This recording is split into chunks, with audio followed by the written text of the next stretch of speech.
king, I am not a god, I am Hump. What's good, Tano? It's time for the Coda POX to take down level 9999 steel path enemies in Warframe, and with this build, you can go from level 1 to the end game. But first thing first, let me show you what this weapon capable of.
Welcome back, Tano. Don't forget to box the like button and subscribe for more content, much appreciated. As always, before I build any weapon or any warframe, I rely on my method called the DVS.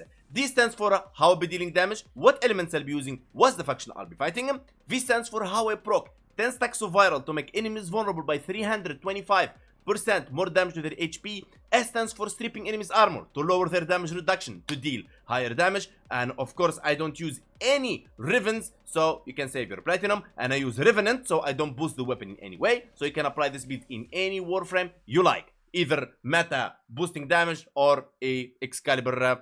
You would be good to go. And as always, if you don't like my methods on how I will be proccing Vara and armor stripping enemies, it's okay. You can check this sheet right here. It can help you maneuver around my methods, so you find your own style. As in Warframe, you can do things in many different ways, but the results pretty much is the same. And we're starting with the Archon Shards. I'll be running 2 Emerald Archon Shards to push the stacks of Corrosive from 10, 80% armor strip to 14 for 100% armor strip. But how that works? The Corrosive is 10 stacks by default.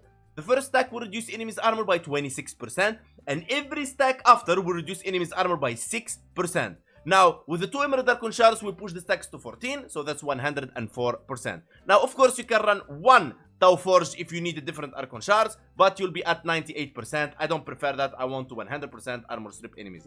The other Archon Shards, they're for melee weapon. They're irrelevant for today's video. But you don't even need to run 2 paths. Okay, now, I'll be running Nourish to proc viral and some energy here and there. Revenant, worthy camaraderie on the aura. Squad receives 75% weak point critical chance. Arcane Precision for secondary weapon damage. And Arcane Velocity for fire rate. And Arcane Velocity is the arcane you want to replace if you want to run Molten Wanted, or you want to run, I don't know, Aegis, Energize, and so on and so on. And now the Coda POX. This festering, worthing throwable projectile of pus and gas. I don't know the gas from where the DE came with it, because this weapon doesn't have any gas. It has a toxin and creates some sort of cloud. Have been improved with gritty magazine size. Very bad, DE. Remember, DE, you have Incarnate weapons, and we set the bar too high with Incarnate weapons. Now, be fair to the Coda weapons, really, because the magazine on this weapon is really bad. Critical chance from 1 to 10%. Ay. Great job. Critical multiplier, Alright. Statue chance, okay. And damage, what a joke. 5 damage from 50 to 55. Really? Really? Really? Alright. Let's go for the Coda POX. Galvanized Diffusion, multi-shot and kill, more multi-shot. Primed Expel Hurricane for multiplicative damage against the faction you're fighting. You replace it every time you're fighting a different faction. And if you don't like that, it's really simple. What you want to do, you can equip Hemorrhage and you remove the magnetic in here and you put Impact. Or you can use Mercilized Gunfight for more critical damage. Up to you. Primed Convulsion for electricity, Magnetic Might for magnetic and critical damage. That's why I said you can remove the magnetic for the Hemorrhage. To put impact. Galvanized Shot for statue chance on kill, 40% direct damage per statue tap affecting the target. Lethal Turret for fire rate and multi-shot. Primed Target Cracker for critical damage. Ornate Strike for damage. Primed Pistol Ammo Mutation, and it didn't help it much at level cap. Secondary Innervate on hit, increase critical chance by 10%, resets after 6 big critical hits, orange or red. Now the most amazing part about secondary Innervate and the Coda POX is that when it creates the cloud, that's not gas, but it's cloud of spore, it affects Innervate, and with that said, it will give you a lot of critical chance. You can go for orange and red, and secondary Innervate will give you the 10% as absolute. So secondary Innervate, if it gives you 1 million critical chance, it will be 1,010,000%. Amazing, right? Now, if you don't know where to get the galvanized mods as a new Tano, really simple. You just go play the arbitration and you get Vitus Essence. You go to any relay, Arbiters of Hexis, and you get the galvanized mods. The primed mods, in the other hand, you get them from Barukitir. He comes every 2 weeks, and you need Ducats. Ducats, you get them from any kiosk in any relay after you trash your unnecessary or not needed prime parts. Simple as that. Now, if you have a Riven with CCCD multi-shot, you can replace on a strike, or if it has CCCD damage, you can remove on a strike, or you can keep on a strike and you remove Expel Hurricane. I don't advise that. Or you can, if it has multiplicative damage against faction, you can put a Primed Expel Hurricane. Now, if it has an element, for example, that changes everything, because then you want to see how you want to move around your valence bonus, so you get the point there. Now, if you want to build it for impact, it's really simple. All you have to do is just boom, impact is in here. Now the weapon has an impact, okay, but the impact is like 7%. Now remember that. Now, since it's 7%, and then if you equip Hemorrhage instead of Ornate Strike, or instead of Expel Hurricane, now what happens is impact statue effect have 35% chance to apply slash statues effect 2 times when fire rate below 2.5. Now, fire rate is 3.33 thanks to the fire rate from Lethal Turret. So now you need to think about it and which approach you want to go for. You can go for pure toxin, or you can go for the magnetic. It doesn't matter. Now, of course, you can go heat, electricity, cold. That depends on the build you're going for. Remember, the build. For example, if you have another way where you can armor strip enemies, you can flip this build in a different way, going, for example, for viral or whatever you desire. Remember, this build is not written on stone. You can, like, play around with it to fit your own style. Now, when it comes to the companion, I'll be running Nautilus, and this is the build. And Tenacious Bond would give you 120% critical damage if your Sentinel weapon has 50% plus critical chance.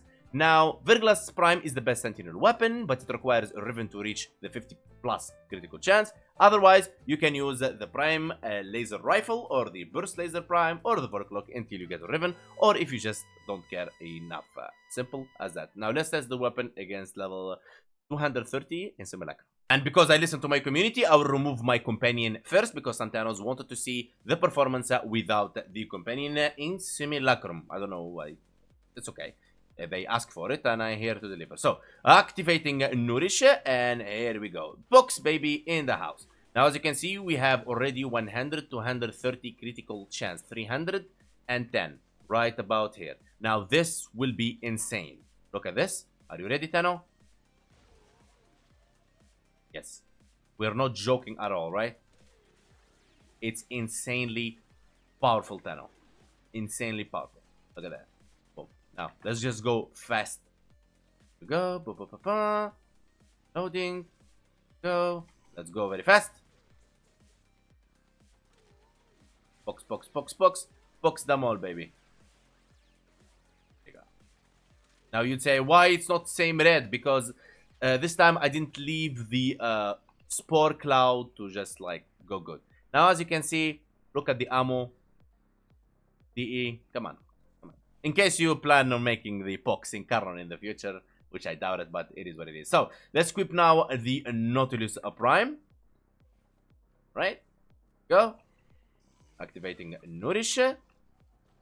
And you'll see that the weapon is amazing. And honestly, guys, it's really powerful. And I understand why DE didn't boost the weapon with high critical chance or high critical damage or high damage, because DE already figured that the weapon is good when it comes to damage. And I agree with DE on that, but I highly disagree on the ammo. This ammo, this weapon ammo, to feel comfortable, I believe it should have been, let's say, around 200 to 300. If it was like 200, 300, mamma mia, it will be just a chef kiss.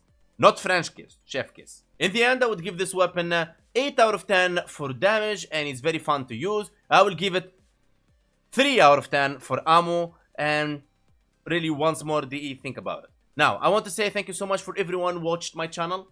Subscribe, follow me on Twitch, or follow me on TikTok, or join my Discord link in the description. Much appreciated. Thank you so much, channel. Let me know in the comments below what you think about this weapon. Special thanks to Hall of Members. Special thanks to special VIPs, the Undisputed Donator, and all the donators. Thank you so much, guys, for all your amazing support. And every single member in my community. Thank you so much, and see you guys on the next time.